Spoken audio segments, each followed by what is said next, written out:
Hello guys, तो मैं आप लोग के सामने लेके आ गया हूँ फेरी टेल का एक नया एपिसोड नंबर 32 सीजन 1 का, जिसे मैं हिंदी में एक्सप्लेन करने वाला हूँ। तो जो लोग भी मेरे चैनल पर नए हैं तो प्लीज़ मेरे चैनल को सब्सक्राइब करें और बेल आइकन को भी प्रेस करें।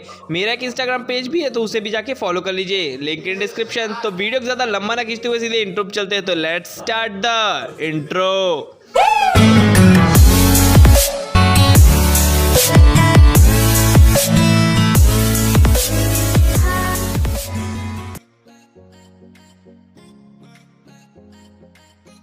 इस एपिसोड के पहले सीन में हमें लूसी को दिखाया जाता है जो कि करीना की कब्र के पास खड़ी होती है और वहाँ पर लोव भी होता है। लोव बताना चालू करता है अपने 3 साल पहले की स्टोरी, जहाँ पास से वो सभी कुछ चालू हुआ था। यहाँ पास से करीना जो कि वो सबके बीच में फेमस थी, और क्योंकि वो सेलेस्टियल स्पिरिट्स को बुला सकती थी, जिसमें से एक सेक्सी सेलेस्टियल स्पिरिट भी थी जिसका नाम था एरिस।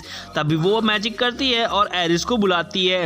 एरिस वहाँ पर आ जाती है और सभी लोग उसकी तरफ देखना चालू करते हैं बड़े ही खुशी तरीके से, क्योंकि इसके साथ वो लोग करने वाले थे।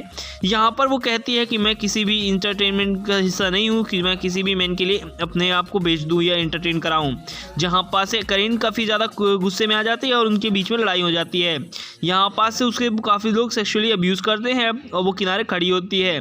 तभी वहाँ का जो मेन वेटर होता है वो उसे कहता है कि तुम उसे काफ़ी ज़्यादा परेशान करती हो। जब भी तुम्हारे पर कोई हमला होता है तो तुम उसे अपने सामने बुला लेती हो और वो तुम्हारे सामने आकर अपने आप को जान की जोखिम में डाल देती है।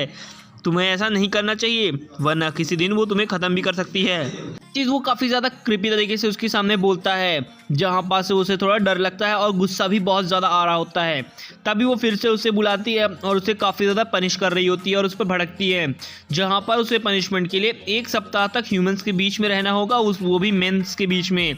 जहाँ पास ये सुनकर वो कहती है कि मैं किसी भी चीज़ के इंटरटेनमेंट का हिस्सा नहीं बनने वाली। यहाँ पास से वो गुस्सा होती है और अपने हाथ में जो बॉब लिया होता है उससे उसे डराती है और वो कहती है कि मैं ऐसा कुछ भी नहीं करने वाली हूँ। जिसके बाद वो कहती है अब यहाँ से मैं जा रही हूँ, और वो उस पर हंटर मारने ही वाली होती है कि पीछे से आता है लोग और उसे वहाँ पर रोक लेता है और कहता है तुम ऐसा नहीं कर सकती हो। हम सेलेस्टियल स्पिरिट्स में भी थोड़ी फीलिंग्स होती हैं, तो तुम हमें परेशान करना बंद करो। जिसके बाद प्रेजेंट में आता है सीन, जहाँ पर वो बताता है कि अगर हमने अपने एक बार मास्टर को मार दिया तो हम अपने वर्ल्ड में कभी भी लौट नहीं सकते। ये चीज़ लूसी को बता देता है वो। और उसके बाद हमें फिर से पास्ट का सीन दिखाया जाता है, जब उन दोनों के बीच में काफ़ी अच्छी बातें चल रही होती है, बहस चल रही होती है, और दोनों एक दूसरे की तरफ गुस्से से देख रहे होते हैं क्योंकि वो उसकी बात नहीं सुन रहा होता। और लोव, मैं बता दूं कि लोव जो है खुद भी एक सेलेस्टियल स्पिरिट है। लोव उससे बोलता है कि तुम मुझे अपने कॉन्ट्रैक्ट से आज़ाद कर दो, मैं कुछ भी नहीं बोलूँगा और मैं यहाँ से चला जाऊँगा। जहाँ पास से वो दोनों एक दूसरे की तरफ देखते हैं और शांति से खड़े होते हैं। यहाँ पास से वो बोलता है कि ठीक है, तो मैं जा रहा हूँ, जब तुम्हारा मन बदले तो मुझे बता देना। जिसके बाद वो वहाँ से चला जाता है। ये देखकर उसे काफ़ी ज़्यादा शॉकिंग लगता है और काफ़ी ज़्यादा गुस्सा भी आ रहा होता है। तभी हमें लोव को दिखाया जाता है जो कि एक चर्च पे बैठा होता है आराम से, और वहाँ पर वो वेट कर रहा होता है इनका। जहाँ पास करीना आ जाती है, कैरिना आ जाती है और वो बस उस पर काफ़ी ज़्यादा भड़क रही होती है। वो ऐसा कहती है कि मैं ऐसा कुछ भी नहीं करूँगी। जिसके बाद वो उसे काफ़ी ज़्यादा अब्यूज़ करती है और उस पर काफ़ी ज़्यादा किक्स बरसाती है। जहाँ पर वो उसे कुछ भी नहीं कहता और बस लात खाए जा रहा होता है। बहुत फ्री कि मैं होता तो लात मार के निकल जाता। खैर, यहाँ पास से वो चली जाती है और बाहर खड़ा होता है एरिस और कहता है आज कुछ अच्छा लग रहा है। तभी पीछे से उसको आवाज़ लगाता है वही वेट्रेस, यानी पेकस गिल्ड का वेट्रेस, और कहता है कि वो नहीं रही इस दुनिया में। जहाँ पास से वो ये खबर उसको देता है और उसका दिल वहीं पर बैठ जाता है और वो काफ़ी ज़्यादा रो रहा होता है।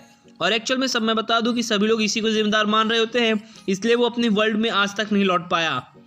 लेकिन यहाँ पास से वो उसी का फेस दिखाया जाता है जिसे वो याद कर रहा होता है और काफ़ी ज़ोर से चिल्लाता है करीना। जहाँ पास से सीन कट होता है और प्रेजेंट में दिखाया जाता है जहाँ पे लूसी सब कुछ सुन रही होती है। तभी हमें दिखाया जाता है लोव को जो कि हल्का सा मुस्कुराता है और तभी उसके काफ़ी ज़ोर से झटका लगता है उसके शरीर में, जिसके बाद वो ज़मीन पर गिर जाता है। यहाँ पास से मैं बता दूं कि वो अपने वर्ल्ड में जा रहा होता है और उसे काफ़ी ज़्यादा तकलीफ़ हो रही होती है। यहाँ पास वो उसे लूसी पकड़ती है और बोलती है तुम ऐसा नहीं कर सकते हो, पता है कि पावर गेट ऑलरेडी ऑन हो चुका है तो मुझे जाना होगा। फिर से सीन शिफ्ट होता है, पास में दिखाया जाता है जहाँ से वो पेगासस गिल्ड को छोड़कर फेरी टेल गिल्ड में आ चुका था। और वो बताता है कि जब भी वो लड़कियों के बीच में रहा करता था फिर भी उसे अपनी मास्टर कैरिना का वो घोस्ट हॉन्ट किया करता था और वो काफ़ी ज़्यादा वियर्ड तरीके से डरा हुआ था।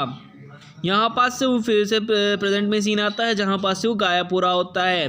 अब वो कहता है अब मेरे जाने का वक्त आ चुका है, तो मुझे रोकने का कोई फ़ायदा नहीं। यहाँ पास से वो उसे लिपट कर रोने लगती है और कहती है मैं तुम्हें नहीं जाने दूंगी, ऐसा नहीं हो सकता। और वो काफ़ी ज़्यादा रो रही होती है इस बात को लेकर।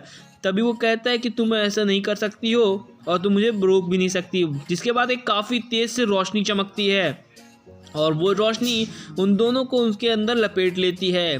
उन दोनों को ही काफ़ी ज़्यादा तकलीफ़ हो रही होती है, लेकिन वो कैसा कहते हैं कि तुम ऐसा लूसी मत करो। जहाँ पर वो सेलेस्टियन स्पिरिट के किंग को बुला रही होती है, समन कर रही होती है, जहाँ पास से सेलेस्टियन स्पिरिट आने के लिए रेडी होता है, किंग। यहाँ पास दोनों ही लोगों की पावर्स मिलती हैं और सेलेस्टियन स्पिरिट किंग का आगमन होता है। और मैं बता दूं कि लोव जो है वहीं पर स्टॉप हो जाता है, यानी कि गायब नहीं होता, और सारा पानी उड़ जाता है हवा की तरफ। और दोनों लोग क्या कर रहे हैं कुछ समझ नहीं आ रहा। खैर यहाँ पर से वो देखते हैं कि सेलेस्टियन स्पिरिट किंग आ चुके हैं, क्योंकि वो समन हो चुके हैं। और वो कहते हैं नहीं, जाना होगा उसे अपने ही वर्ल्ड में, क्योंकि उसका गुनाह वापस से मान लिया गया है कि उसने ऐसा कुछ भी नहीं किया। जहाँ पास से वो दोनों सुनते रहे काफ़ी हैरान होते हैं। जहाँ पास से वो कहता है कि उसे लौटना होगा, तभी लूसी उस पर चिल्लाती है और कहती है नहीं, वो सेलेस्टियल स्पिरिट्स पर जुर्म करती थी तब नहीं, लेकिन अब वो मर चुकी है और हमारी कोई गलती नहीं है। तो तुम चाहो तो मुझे मेरी जान ले सकते हो, बाकी तुम इसे मत ले जाओ, ऐसा वो कहती है। और इसी वर्ल्ड में रहने की वो करती है और कहती है कि अगर तुम्हें वो भी नहीं करना तो तुम मुझे इसके हवाले कर सकते हो, इसको मेरे हवाले कर सकते हो और अब से मेरे साथ ये कॉन्ट्रैक्ट में बच जाएगा। जहाँ पास से वो काफ़ी ज़ोर से चिल्लाती है और उसकी जो चमक होती है बॉडी की वो काफ़ी तेज़ हो रही होती है। यहाँ पर सेलेस्टियल किंग देखकर काफ़ी ज़्यादा शॉक में होता है कि ऐसे कैसे हो सकता है। यहाँ पास से वो सभी सेलेस्टियल स्पिरिट्स को बुला लेती है जिनके साथ उन्होंने अभी तक कांटेक्ट किया होता है, और ये देखकर वो काफ़ी ज़्यादा हैरान होता है कि यहाँ पर इसने ये कैसे कर लिया। और वो काफ़ी ज़्यादा चमक रही होती है और वो फाइटिंग के लिए रेडी होती है। यहाँ पास से वो काफ़ी ज़्यादा गुस्से में दिख रही होती है, लेकिन वो थक जाती है, जिसके बाद वो वहीं पर लेट जाती है। और वहाँ पास से वो काफ़ी ज़्यादा थकी होती है और वो अपने उठने की कोशिश करती है और कहती है नहीं, मैं तुम्हारे लिए लड़ूंगी। जिसके बाद वो उसे उठाता है और कहता है लूसी, इतनी ज़्यादा मेहनत करने की ज़रूरत नहीं है मेरे लिए, मैं फिर कभी भी तुम्हारे से कॉन्टैक्ट कर सकता हूँ। यहाँ पास वो कहता है नहीं। जहाँ पास से वो हंसने लगता है डीमन किंग, सेलेस्टियन स्पिरिट किंग, और कहता है ठीक है, मैं तुम्हें इसके हवाले करता हूँ और ये अब से तुम्हारी ही कॉन्ट्रैक्ट में रहेगा। जिसके बाद वो वहाँ से जाने लगता है और आसपास की चीज़ें जैसी चल रही थी वैसे वापस से होने लगती हैं। इवन जो चश्मा हवा में अटका था अब वो भी ज़मीन पर आ चुका था। यहाँ पर हमें समझ में आता है कि वो जो जिसकी स्पिरिट थी, करीना की स्पिरिट जो थी वो वापस से डिसेबल्ड हो चुकी थी, यानी कि स्पिरिट वर्ल्ड में जा चुकी थी और वो खुश थी। यहाँ पास से लोव को दिखाया जाता है जो कि काफ़ी ज़्यादा खुश था इस बात से कि अब वो एक अच्छे मालिक के साथ रहेगा अपने। जहाँ पास से वो एक चाबी के रूप में चला जाता है और लूसी उस चाबी को देखती है और जहाँ पर बना होता है लियो का साइन। यहाँ पर वो जब उसे पता चलता है नात्सु को ये खुद भी सेलेस्टियल स्पिरिट है, तो उसे चारों तरफ से देखना चालू करता है और कहता है लगते तो नहीं हो, लगते तो तुम चूतिए ही हो, लेकिन तुम सेलेस्टियल स्पिरिट कैसे बन सकते हो। जहाँ पास से वो बताता है कि मुझे प्यार हो गया है, तभी नात्सु बोलता है उस खंबे से प्यार हो गया तेरे को, मोटी भैंसी से। खैर यहाँ पे वो दोनों काफ़ी ज़्यादा खुश थे। यहाँ पास से लूसी उसकी तरफ देखती है और तो हैप्पी पीछे से बोलता है ओ बु बु बु बु बु प्यार हो गया। खैर यहाँ पास से वो उसे गोदी में उठा के ले जाता है। पहले तो हमें ऐसा लग रहा है जैसे काफ़ी ज़्यादा खुश है, लेकिन ऐसा नहीं था। और यहाँ पे नात्सु को गुस्सा आता है, तभी वो उसे बोलता है कि ठीक है मैं तुम्हें नीचे उतारता हूँ। जिसके बाद वो 4 टिकट्स निकालता है और बोलता है तुम लोग चलो हम लोग चलते हैं शो देखने के लिए। जहाँ पास से वो सभी लोग खुश होते हैं, लूसी, नगरे और बाकी लोग भी खुश हो जाते हैं क्योंकि टिकट्स लेके आए होते हैं। लेकिन नात्सु काफ़ी ज़्यादा चिल्ला रहा होता है, कहता है कि ऐसे कैसे हो गया, मैं नहीं जाऊँगा। तभी आती है राजा और कहती है कि नहीं तुम मेरे साथ चलो, यहाँ पास हम लोग जाएंगे स्विमिंग पूल में और काफ़ी ज़्यादा मज़े करेंगे। इस बात से हैप्पी काफ़ी ज़्यादा नात्सु काफ़ी ज़्यादा खुश होता है और हैप्पी भी। तभी वो कहते हैं ठीक है अगली बार हम कभी चलेंगे टिकट शो में देखने के लिए। तभी वो बोलती है ठीक है बेस्ट ऑफ लक। जिसके बाद वो बोलता है हाँ ठीक है और हंसता है और वो वहाँ से गायब हो जाता है लियो। और उसके बाद वो एक चाबी में कन्वर्ट हो जाता है। जिसके बाद नात्सु को बुलाता है लूसी को और लूसी राजा की तरफ देखती है और कहती है तो अब चले। तो वो बोलती है हाँ क्यों नहीं। जिसके बाद वो बेस्ट ऑफ लक का साइन दिखाती है और कहती है तो चलो चलते हैं। जिसके बाद ये एपिसोड यहीं पर खत्म होता है। मैं इसका अगला एपिसोड काफी जल्दी लेके आऊंगा। तब तक के लिए good bye and sayonara. Thank you for watching my videos and subscribe my channel and follow me on Insta, link in description. Thank you.